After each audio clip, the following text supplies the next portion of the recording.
2G cutting কৰাৰ পিছত এইটো ডালি ওলাইছে ইয়াতে জালি ধৰিছে এইটো 3G কাটিং এইখিনিতে কৰিব লাগিছিলে এইটো ডালি ওলাইছে ইয়াতে প্ৰত্যেকতে জালি এইটো দেখিছে এইটো জালি আমাৰ এই পানীলাও গছ আমি যেতিয়া লগাওঁ লগোৱাৰ পিছতে গছটো যেতিয়া বাঢ়ি অহাৰ পিছতে আমাৰ এই 12টা এনেকুৱা গাঁঠি যে হয় 12টা পাতলে আমি ডালি যিমান ওলাই সব আমি কাটি দিব লাগে মানে ইয়াতে গা গছত ডালি ৰাখিব নালাগে 11টা পাত আৰু 12টা পাত হোৱাৰ পিছত আকৌ আপুনি 2G কাটিং কৰিলে 1G পৰা 11 পৰা 12টা কেঁচি দি আপুনি কাটি এটা কাম কৰিব লাগে আমাৰ যিটো হালধি গুড়া হালধি কাটাৰ পিছত হালধিটো অলপ পাৰিলে ইয়াতে লগাই দিব লাগে এইটো 3G কাটিং কৰাৰ পিছত আপোনাৰ এইটো ওলাইছে আপুনি চাওক যিমানটো ওলাইছে প্ৰত্যেকতে জালি আহিছে বেছিকৈ লাগিব কাৰণে 3G কাটিংবিলাক কৰিব লাগে কাটিং কৰিবই লাগিব এই খেতি কৰিলে সেই অভিজ্ঞতাটো লাগিব এবিঘা মাটি আপুনি কৰিলে 100 জোপা কৰিলে 100 জোপাৰ মাজত আপুনি 5 জোপা গছ আপুনি কাটিং কৰিব নালাগে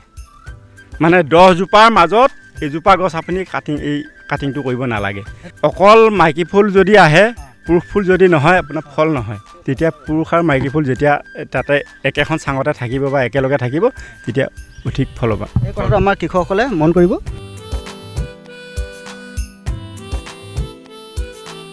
দৰ্শকসকল বৰ্তমান আমি উপস্থিত আছোঁ মৰিগাঁও জিলাৰ ৰাজা মায়ঙত আৰু আমাৰ সৈতে উপস্থিত আছে এজন কৃষক পদ্মেশ্বৰ নাথ দাদা নমস্কাৰ নমস্কাৰ দৰ্শকসকলক জনাম যে দাদাই খুব ধুনীয়াকৈ তেওঁ ইয়াত মানে কি হয় জাতিলাও 2G আৰু 3G কাটিং কৰে কেনেকৈ কৰে সেই বিষয়ে আমি কিছু কথা জানিবলৈ জনাম আজি আমাৰ দৰ্শকসকলক দাদা হয় নমস্কাৰ এই মানে এই লাও পানীলাও যে কাটিং কৰে 1G cutting 2G cutting 3G cutting এই কাটিংটো কেনেকৈ কৰিব লাগে কাটিলে কেনেকৈ আমি উৎপাদনটো বঢ়াব পাৰোঁ মই তাকে কৈ আছোঁ আমাৰ এই পানীলাও গছ আমি যেতিয়া লগাওঁ লগোৱাৰ পিছতে গছটো যেতিয়া বাঢ়ি অহাৰ পিছতে আমাৰ এই 12টা এনেকুৱা গাঁঠি যে হয় 12টা পাতলে আমি ডালি যিমান ওলাই সব আমি কাটি দিব লাগে মানে ইয়াতে গা গছত ডালি ৰাখিব নালাগে 12টা পাতলে 12টা গাঁঠিলে আমি ৰাখিব নালাগে তাৰপিছত কি হয় আমি ইয়াৰ পৰা 4টামান গাঁঠি ইফালে 5টামান ওলোৱাৰ পিছত আমি আগটো কাটি দিব লাগে ইয়াতে আপোনাৰ 4টা বা 5টা ডালি ওলালে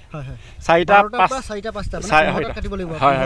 হয় কাটাৰ পিছত আপোনাৰ কি হ'ব ইয়াতে 4টা বা 5টা ডালি ওলালে এই কাটি যে দিলে এইটো 1G কাটিং বুলি কয় প্ৰথম কথাটো 1G কাটিং তাৰ পৰা আপোনাৰ 4টা ডালি ওলাই গ'ল 4টা ডালি ওলাই যোৱাৰ পিছতে আপুনি আকৌ 11টা 1G পৰা মানে 4টা ডাল ওলাব হয় 4টা ডাল ওলোৱাৰ পিছত আপোনাৰ তাৰ পৰা যেতিয়া বাঢ়ি আহিব আপোনাৰ 11টা পাত আৰু 12টা পাত হোৱাৰ পিছত আকৌ আপুনি 2G কাটিং কৰিলে 1G পৰা 11 পৰা 12টা 2G কাটিং কৰাৰ পিছতে আপোনাৰ তাৰ পৰা আকৌ যিমানটা গাঁঠি আছে তেতিয়া তাৰ পৰা আকৌ 4টা ডালি মানে পৰা আকৌ 4টা ল'ব 4টা আপোনাৰ 4টা 16টা হ'ব মানে 4টা ডালি ৰাখিলে 16টা হ'ব যেতিয়া 16টা হ'ব 16টা হোৱাৰ পিছত আপোনাৰ প্ৰায় চাংখন ওচৰতে এইখিনি অলপ ঢাকি ল'লে তাৰপিছত আপোনাৰ 2G কাটিং হ'ল তাৰপিছতে আপুনি কি কৰিব তাৰ পৰা আগটো কাটি দিব আপুনি এই গোটেই 16টাৰে আপুনি আগটো কাটি দিলে 3G তেতিয়াহ'লে হয় তেতিয়া হ'ব আপোনাৰ 3G কাটিং বুলি কয় আপুনি এই আগটো কাটি দিলে ইয়াতে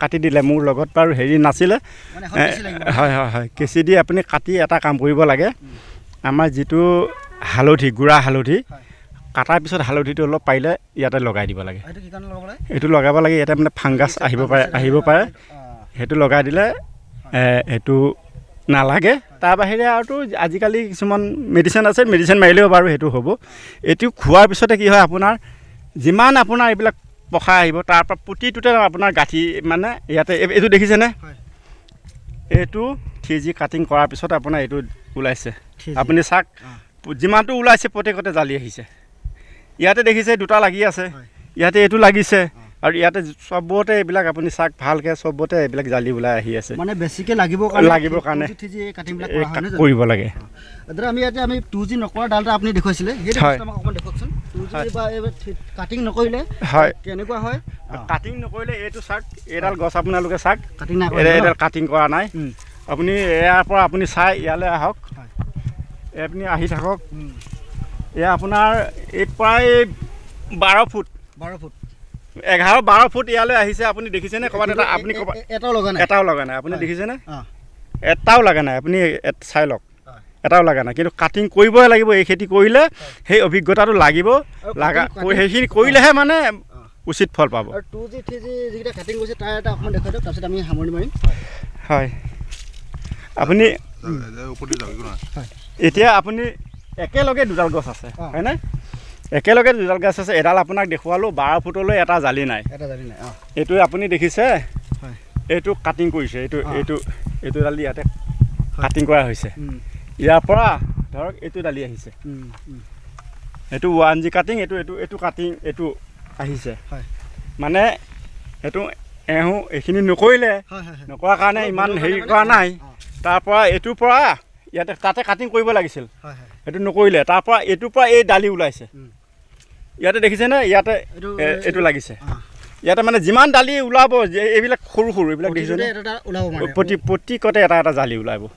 আৰু ইয়াৰ মাজতে আৰু এটা কথা আছে কি, আপুনি কাটিং কৰিলে আপুনি কিমানজোপা গছ খেতি কৰিব? ধৰ এবিঘা মাটি আপুনি কৰিলে 100 জোপা কৰিলে, 100 জোপাৰ মাজত আপুনি 5 জোপা গছ আপুনি কাটিং কৰিব নালাগে। মানে 10 জোপাৰ মাজত এজোপা গছ আপুনি কাটিংটো কৰিব নালাগে। কিহৰ কাৰণে? এজোপা আপুনি ৰাখিব লাগিব, অকল মাইকী ফুল যদি আহে, পুৰুষ ফুল যদি নহয় আপোনাৰ ফল নহয়। আপুনি মানে এজোপা আপুনি কাটিং কৰিব নালাগে, তাত পুৰুষ ফুল থাকিব।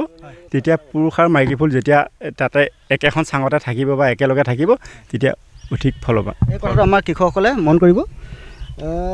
দাদা, এই আপুনি যে এইবিলাক কথা জানিছে, এই কথাবিলাক কেনেকৈ জানিছে এই বিষয়ে অকণমান কওক। এইবিলাক মানে মই প্ৰথমতে খেতি কৰি মইতো লিখা পঢ়া নাজানো যদিও মই মানে মোৰ ছোৱালী আছে, ছোৱালীকেইজনীয়ে মোক অলপ দেখাই দিয়ে। মোবাইলটো চলাব নাজানিছিলোঁ, পিছত চলাব বাৰু জনা হ'লোঁ। যোৱাৰ পিছত যেতিয়া মই বেছিভাগ মই মোবাইলটো ইউজ কৰোঁ মই এই খেতিৰ লগতে। এই খেতি মানে কেনেকৈ মই কৰিম বা কেনেকৈ কৰি আছোঁ বা কেনেকৈ কৰিলে কি হয়, মই ইউটিউবত কেতিয়াবা মাৰি দিলে, ছোৱালীকেইজনীয়ে মাৰি দিয়ে, তেনেকৈ আহি যোৱাৰ পিছত মই এইবিলাক চাই থাকোঁ। চাওঁতে পালে এইবিলাক যেতিয়া দেখুৱাৰ পিছত মানে মই এইবিলাক নিজে কৰিছোঁ। কৰাৰ পিছতে মই এইকেইটা ফল পাইছোঁ, সেইমতে মই কৰিছোঁ।